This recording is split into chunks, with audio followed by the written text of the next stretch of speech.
श्री स्वामी समर्थ, जय जय स्वामी समर्थ, श्री स्वामी समर्थ, जय जय स्वामी समर्थ। श्री स्वामी समर्थ महाराजांच्या नामस्मरणाने आजच्या व्हिडिओला सुरुवात करूया। शुभरात्री तुम्हा सगळ्यांना। कसे आहात तुम्ही सगळे? आशा व्यक्त करते स्वस्त असाल, मस्त असाल, स्वामींच्या सेवेमध्ये रममाण असाल। आज बऱ्याच आपल्या ताईंनी वैभव लक्ष्मी पूजा, ज्योतीची पूजा, लक्ष्मी कुंजन, आता माझी पण आत्ताच झाली लक्ष्मी कुंजन ज्योतीची पूजा आत्ता केली, सगळं झालं माझं। आणि त्यानंतर म्हटलं की उद्याचा व्हिडिओ महत्त्वाचा आहे, तो करावा आणि तुमच्यापर्यंत तो पोचवावा। तर उद्या आहे श्रावणी शनिवार आणि पहिला शनिवार।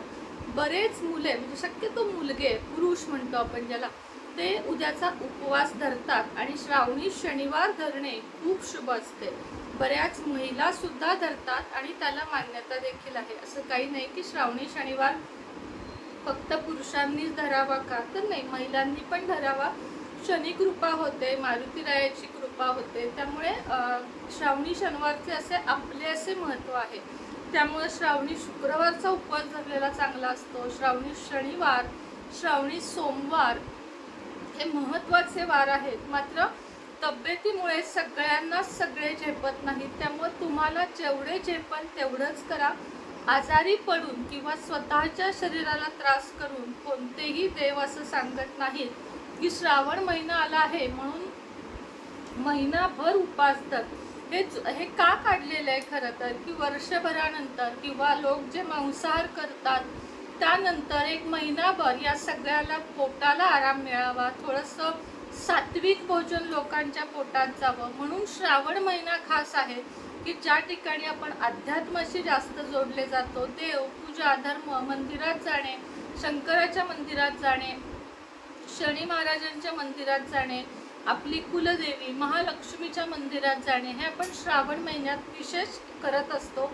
कारण श्रावण महिना हा अत्यंत पावन महिना मानला गेलेला आहे, पवित्र महिना मानला गेलेला आहे। त्यामुळे या दिवसांमध्ये आपण ज्या काही सेवा उपाय करू त्या 100% आपल्याला लाभदायक असतात। आता लाभचा अर्थ फक्त पैसा नव्हे, आरोग्य, सुख, शांती, समृद्धी, मुलांचे चांगले होणे हे सुद्धा एक प्रकारचे सुख आहे। आपले आरोग्य उत्तम असणे हे सुद्धा एक प्रकारचे सुखच आहे। संकटे कोणतीही नसणे, कोर्ट कचेरीची लफडी मागे नसणे हे सुद्धा सुखच आहे। आता तर ज्यांना बघा, ज्यांना जास्त दुश्मन आहेत किंवा ज्यांना करणी बाधा दुश्मनी असते ना, की हे माझं दुश्मन आहे वगैरे असं असतं बघा बऱ्याचदा, तर दुश्मनांवर म्हणजे शत्रूंवर विजय मिळवण्यासाठी श्रावण महिन्यातल्या शनिवारी काही खास उपाय केले जातात, तेच मी तुम्हाला आज सांगणार आहे। तर उद्या श्रावणी शनिवार आहे, तुम्हाला काय करायचं आहे, एक जो उपाय आहे तो तुम्हाला तुमचा जो डावा पाय आहे, तुमचा डावा पाय शत्रूंपासून विजय मिळवण्यासाठी मी सांगते। या उपायामुळे शत्रूचं काहीही वाईट होणार नाही, फक्त शत्रू शांत होईल, त्याची बुद्धी बदलेल। शत्रूला कुठल्याही प्रकारचा त्रास किंवा त्याला आपल्याकडून काही वाईट असं बिलकुलही होणार नाही, पण शत्रुत्वाची त्याची जी बुद्धी आहे ती थोडीशी कमी होईल आणि तो मित्रत्वाकडे वळू लागेल, असा हा उपाय आहे। तर काय करायचं आहे, आपला जो डावा पाय आहे त्याच्यावर तुम्हाला हिरव्या पेनाने, तुम्हाला ज्या व्यक्तीकडून खूप जास्त त्रास आहे की बाबा जगणं नकोसं केलंय तुम्हाला एखाद्या व्यक्तीने, तर अशा वेळेस की व्याजानं पैसे घेतले किंवा कोर्ट कचेरीत विनाकारण मागं लागलाय, प्रचंड तुम्हाला असं वाटते की मी या व्यक्तीला कसं शांत करू, अशी वेळ तुमच्यावर आली आहे, अशा वेळेस डाव्या पायावर लाल पेनाने त्या व्यक्तीचे नाव लिहायचे। छुपा दुश्मन असेल तर तुम्ही नुसते शत्रू असे लिहू शकता, पण शक्यतो आपला शत्रू आपल्याला माहीत असतो। आता भगवानाच्या कृपेने, देवाच्या कृपेने माझ्या आयुष्यात खरंच कोणी नाही आहे तसं, पण असतात बघा, म्हणजे हे असणं काही वाईट आहे असं नाही मला म्हणायचं, कारण प्रत्येकाचं आयुष्य वेगवेगळं आहे। त्यामुळं ज्याला असा त्रास होत आहे त्यानं प्रत्येक शनिवारी, श्रावण शनिवारी कराच, पुढं पण कंटिन्यू करा, डावा पायावर नाव लिहायचं आहे। आणि एकदा तुम्हाला हा जो डावा पाय आहे तो 5 वेळा जमिनीवर त्या माणसाचं नाव घे, जोरात आपटायचं आहे, म्हणजे त्याचं नाव घ्यायचं, काही बोलायचं नाहीये. डाव्या पाय जो आहे त्याच्यावर नाव लिहून तो पाय आपटायचा. दिवसभरात तुम्हाला 4-5 वेळा जमेल तेवढ्या वेळा करायचा, फक्त डावा पाय, दोन्ही पाय नाही. आणि याच उपायासोबत दुसरा एक उपाय करायचा, म्हणजे या पायातच चप्पल घालायची आणि मग तो 5 वेळा पाय आपटायचा. असा 2दा तो उपाय तुम्हाला करायचा आहे. त्यानंतर उद्या तुम्हाला शनिवारी गपचूप म्हणजे तुम्हाला मंदिरात जायचं आहे, मारुतीच्या, हनुमानाच्या, म्हणजेच मारुती हनुमान एकच आहेत, शनी महाराजांच्या. तिथला अंगारा शेंदूर तुम्हाला मिळाला तर तुम्हाला आणायचा आहे आणि तो तुम्हाला शत्रूच्या नावाने तुमच्याच दारातून ज्या दिशेला शत्रू राहतो त्या दिशेला फुंकायचा आहे. हे उपाय सात्विक आहेत, मात्र हे चांगले उपाय आहेत. असं नाही की याच्यामुळे कोणाचं नुकसान होणार आहे, कोणाचंही होणार नाहीये. मारुती रायाच्या इथला अंगारा आणायचा आणि तो शत्रूच्या दिशेने तुम्हाला ते करायचं आहे. आता पुढचा उपाय, आता हा सुद्धा उपाय तुम्ही 4 शनिवार करा. हा उपाय, दोन्हीही उपाय शक्यतो पुरुषांनी करायचे. पायावरचा जो लिहिण्याचा उपाय आहे तो स्त्रिया सुद्धा करू शकतात. स्त्रियांना सुद्धा बघा कधी कधी कुठल्या तरी शेजारणीकडून प्रचंड त्रास असतो किंवा कुणीतरी त्रास देत असतं. अशा वेळेस हा जो उपाय आहे तो खूप कामी येतो. आता त्यानंतर तुम्हाला उद्याच्या थोड्याशा सेवा सांगते. उद्या शनिवार आहे, तुम्हाला उद्यापासून जर शक्य असेल, मध्ये कुठली अडचण येणार नसेल तर 21 दिवसीय हनुमान चालीसाचं पारायण करायचं आहे. ते कसं करायचं आहे, जर तुम्हाला माहित आहे की तुमची अडचण आहे तर तुम्ही बसू नका. ज्यांची आता काल परवाच होऊन 5वा दिवस गेलाय त्यांनी 100% करा. अन्यथा घरातल्या पुरुषाला, तुमच्या मुलांना किंवा तुमच्या पतीला, सासऱ्यांना, कुणालाही ही सेवा तुम्ही करायला सांगा. संध्याकाळच्या वेळेत 6 वाजता 6:30 वाजता आंघोळ करायची, लाल वस्त्र धारण करायचे. आता जसे मी घातलेत, लाल टी-शर्ट, शर्ट नसेल तर कुठलाही घाला, काळा सोडून कुठलाही घाला, पण लाल असेल तर उत्तम आहे. लाल वस्त्र घालायचे. लाल वस्त्र एका पाटावर किंवा चौरंगावर घालायचे आणि त्याच्यावर मारुतीचा फोटो ठेवायचा किंवा मूर्ती असेल मूर्ती ठेवायची. त्याला चमेलीच्या तेलात शेंदूर घालून त्या फोटोला किंवा मूर्तीला लावायचे. चमेलीच्या तेलाचा तुम्हाला दिवा लावायचा आहे आणि त्यानंतर समोर एक तुपाचा दिवा लावायचा आहे आणि गुळाचा नैवेद्य, गुळ फुटाण्याचा नैवेद्य दाखवायचा आहे किंवा गुळ नुसता दाखवला तरीही चालेल. आणि त्यानंतर 1 ग्लास पाणी तुमच्या समोर घ्यायचं आहे आणि हनुमान चालीसाचे 21 वेळा पठण करायचे आहे. 21 वेळा पठण करून झाले की ते जे पाणी आहे ते घरातल्या सगळ्यांनी प्यायचे आहे.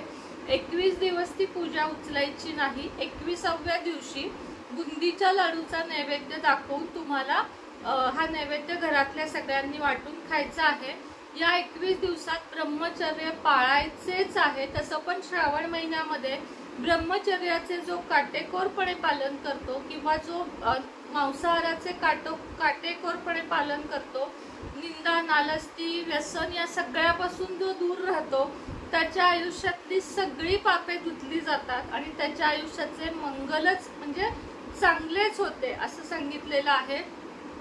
तर बघा, तुम्हाला हे जे मी आता 2-3 उपाय सांगितलेले आहेत, हनुमान चालीसाचा उपाय सुद्धा प्रचंड चांगला आहे. पाहिजे ती इच्छा पूर्ण तुमची होतेच होते. आणि 21व्या दिवशी उद्यापन वगैरे काही नाहीये. आणि एक सांगायचं राहिलं, रोज लाल फूल मात्र पाहिजे बरं का. गुलाबाचं वाहा, जास्वंदीचं वाहा, पण रोज लाल फूल. चमेलीच्या तेलाचा दिवा, ताई तिळाचा चालेल का वगैरे नाही, चमेलीचं तेल कुठेही मिळतं, ते तेल आणून त्याचाच दिवा लावायचा आहे.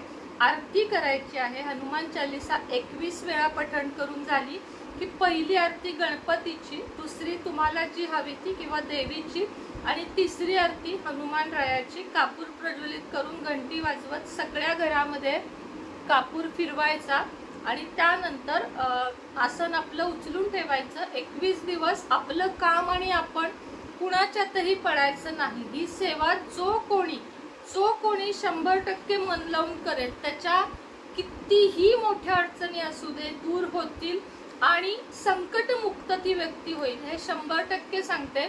मी स्वतः या सेवेचा अनुभव घेतलेला आहे. जेव्हा मी तिकडे राहायचे सांगलीला तेव्हा मी सेवा केली आहे।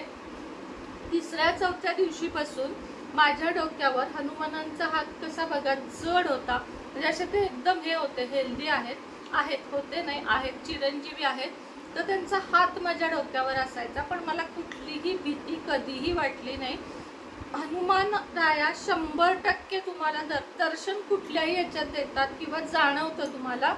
मुख्य गोष्ट ही हनुमान चालीसा वाचून होण्याच्या आधी, हनुमान चालीसा वाचण्याच्या आधी एक माळ श्रीराम जय राम जय जय राम या मंत्राची तुम्हाला करायची आहे, कारण रामरायाच्या नावाशिवाय हनुमानाची भक्ती अपुरी आहे। आणि फोटो सुद्धा कसा ठेवायचा आहे, नसेल तर घेऊन या राम सीता लक्ष्मण आणि त्याच्या खाली बसलेले हनुमान, हा असेल जास्त चांगलं, नसेल तर मग तुमच्याकडे जो असेल तो हनुमानाचा फोटो तुम्ही घेऊ शकता। आता श्रावण महिन्यात या शनिवारी नाही केलीत, पुढच्या शनिवारी सगळी तयारी करून ठेवा आणि पुढच्या शनिवारपासून केलं तरीही चालेल। साधी भोळी सोपी सेवा आहे। ब्रह्मचर्य, मांसाहार आणि निंदा नालस्ती या 3 पासून तसं तर कायमच दूर राहायचं, पण किमान एवढे 21 दिवस तरी स्वतःवर नियंत्रण आणा, कारण आपले जे इंद्रिय आहेत ना ते आपल्या ताब्यात नसतात आणि त्यामुळे आपले नुकसान होते, त्यामुळे शत्रू निर्माण होतात, त्यामुळे आपली अधोगती होती, आपण निंदा नालस्तीमध्ये स्वतःचा वेळ घालवतो आणि त्यामुळे आपले नुकसान होते। असे फोन येतात, इतके फोन येतात, मी 1000 वेळा सांगितले लोकांना फोन करू नका। आता व्हिडिओ कट झाला की नाही माझी लिंक तुटते, मेसेज करा, ओरडून सांगते मी, पण असे फोन करतात। तर अशा पद्धतीने ही सेवा करायची आहे। सगळे नियम व्यवस्थित पाळा, सुंदर अशी सेवा करा आणि सेवा करेल त्याला मेवा मिळाल्याशिवाय राहणार नाही, कारण कुठलेही सेवा उपाय आपले टेस्टेड असतात, म्हणजे मराठीमध्ये त्याला म्हणू शकतो की आपले जे उपाय आहेत ते 100% काम करणारेच असतात। त्यामुळे हे उपाय सेवा करा, तुमच्या आयुष्याचे कल्याण होऊ दे अशी हनुमान राया चरणी आणि महाराजांचरणी प्रार्थना करते आणि आजचा व्हिडिओ इथेच थांबवते। श्री स्वामी समर्थ।